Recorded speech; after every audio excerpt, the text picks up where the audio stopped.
If it's made with all-purpose flour, or maybe the ingredient list is a long one, most of the time you can be sure I'm gonna say no to it. All right, so join me as I make this short list bean wrap.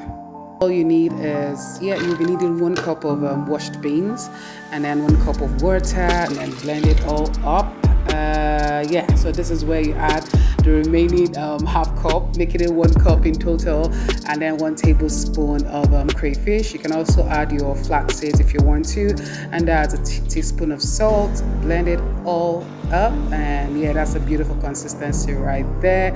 And next thing will be to grease your pan and let it heat up for a while, and then you pour in your butter, and then move it around, for it to, have the shape of the pan. And so you let it cook on medium heat for a couple of minutes, and then time to flip it over. I like to use this browning as my, as a measure to know that it's cooked well. Then this should be your final look. And then time to fill in.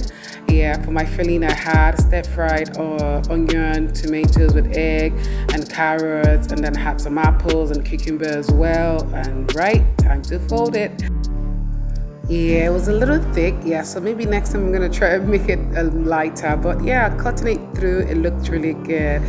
Okay, time to test it. I was really super excited, and trust me, it tasted really good. So let me know if you're going to be trying this out in the comment section. And just to mention, the original recipe actually was lentil and flaxseed. So I'm going to try that for my next video. So let me know if you guys want it, and and of course I'm going to be adding some greens to it for the next one. All right, bye-bye. Thanks for watching.